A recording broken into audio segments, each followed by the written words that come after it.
Bienvenue sur Africa 24 dans cette nouvelle édition du Non-Stop Info au sommaire de l'actualité. En Guinée-Bissau, le Parti africain pour l'indépendance de la Guinée et du Cap-Vert insiste sur la nomination du Premier ministre.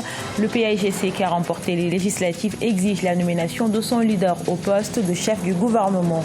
Au Kenya, le gouvernement a mis en place pour booster le secteur agricole, stratégie de croissance et de transformation du secteur. C'est le nom du plan. Il a pour objectif d'accroître le PIB agricole à 39 milliards de dollars. Et puis retour sur la première édition des Maminyanga Masterclass au Cameroun. L'événement a permis à 52 jeunes de se former pendant 14 jours sur différents domaines. Mais tout d'abord, jour d'investiture au Nigeria, réélu en février dernier avec près de 56% des suffrages. Le président Muhammadu Buhari entame un second mandat ce mercredi. La veille, ce lundi, le chef de l'État s'est adressé à la nation pour son second mandat. Il veut continuer de mettre l'accent sur la lutte contre la corruption, mais pas que. Rendre la police et le pouvoir judiciaire plus efficaces sont également des priorités du président. Notons que cette investiture se fait sur fond de contestation. En effet, le PDP, principal parti d'opposition, est toujours dans l'attente d'un jugement sur les recours demandant l'annulation du scrutin.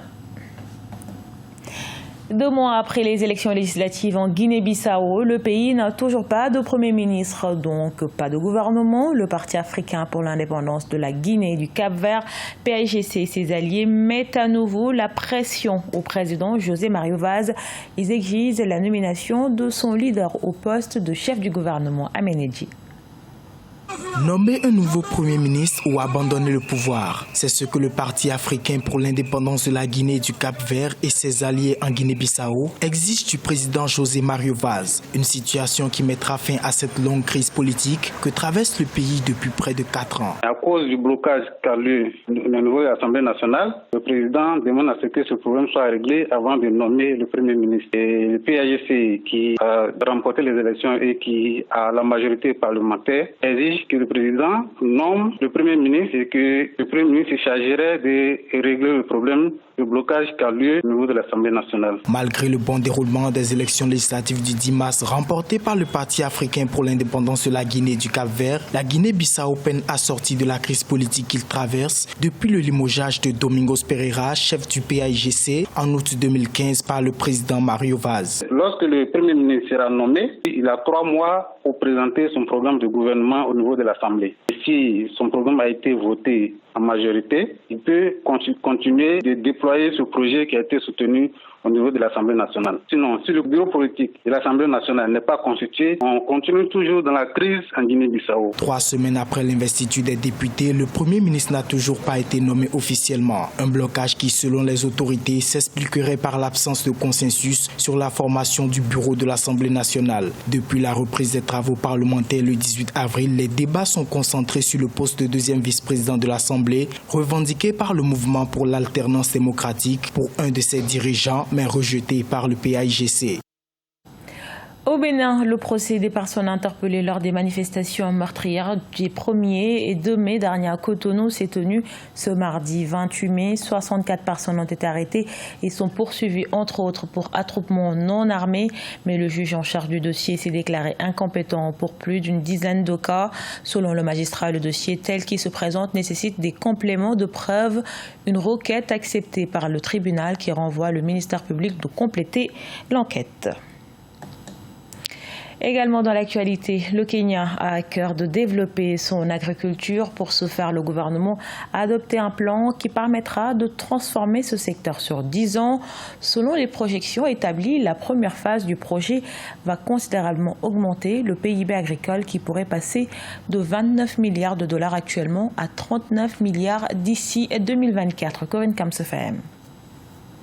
Stratégie de croissance et de transformation du secteur agricole. C'est le nom du nouveau plan adopté par le gouvernement kényan pour booster le secteur agricole entre 2019 et 2029. Pour la mise en œuvre de la première phase qui court jusqu'en 2024, 4,4 milliards de dollars sont nécessaires. Son aboutissement permettra d'accroître le produit intérieur brut agricole à 39 milliards de dollars contre 29 milliards actuellement. Il faut penser au développement des filières agricoles il faut penser au développement des organisations professionnelles agricoles. Ça veut dire qu'on amène les producteurs agricoles dans une dynamique d'entreprise. Et qui dit plan stratégique de développement agricole prévoit éventuellement l'amélioration des conditions de vie des producteurs en milieu rural surtout.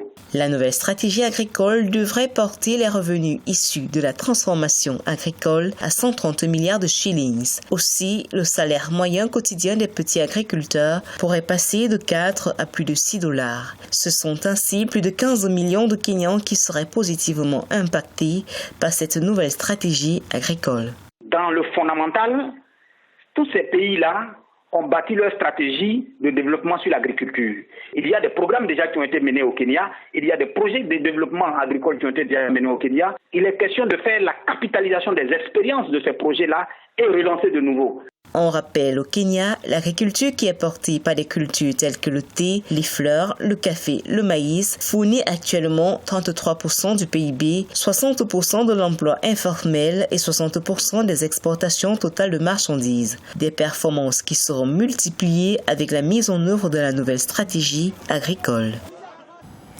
Les banques africaines ont en ligne de mire l'international. L'objectif de cette ouverture sur le marché extérieur, augmenter le taux d'inclusion financière du continent, actuellement estimé à 30%.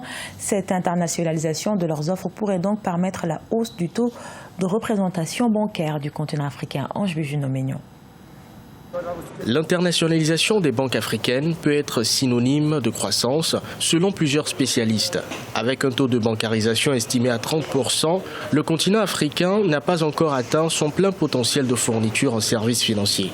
L'entrée des banques africaines sur la scène internationale pourrait donc permettre de booster ce taux d'inclusion financière. L'internationalisation des banques africaines a deux atouts majeurs. Le premier, la diaspora africaine est éparpillée un peu partout dans le monde, ce qui permettra à la diaspora d'ouvrir des comptes dans ces banques africaines dans les pays de leur résidence et de pouvoir financer les projets au pays. L'Afrique est le deuxième marché bancaire à l'échelle mondiale en matière de croissance et de rentabilité après l'Amérique latine. Selon une étude publiée par le cabinet d'audit et de conseil McKinsey, le nombre d'Africains bancarisés est passé de 170 millions en 2012 à près de 300 millions en 2017.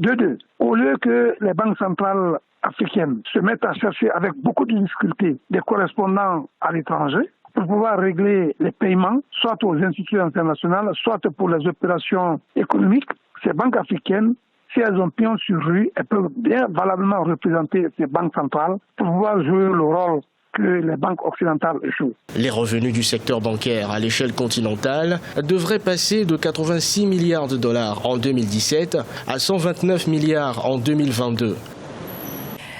Une cinquantaine d'apprenants issus de l'initiative Maminyanga Masterclass ont récemment reçu leurs attestations au Cameroun.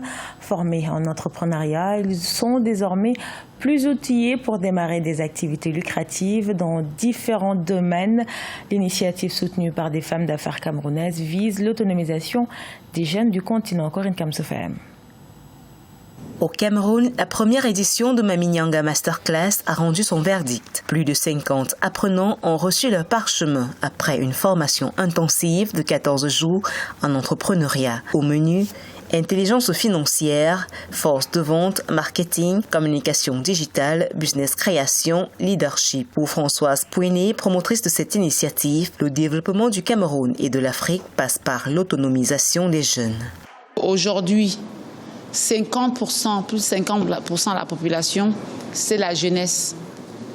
Et cette population va se multiplier. Et si nous n'essayons pas de créer des activités, de la prise en main, comme ce que nous avons monté avec vous, comment est-ce qu'on peut faire pour construire le Cameroun et l'Afrique ?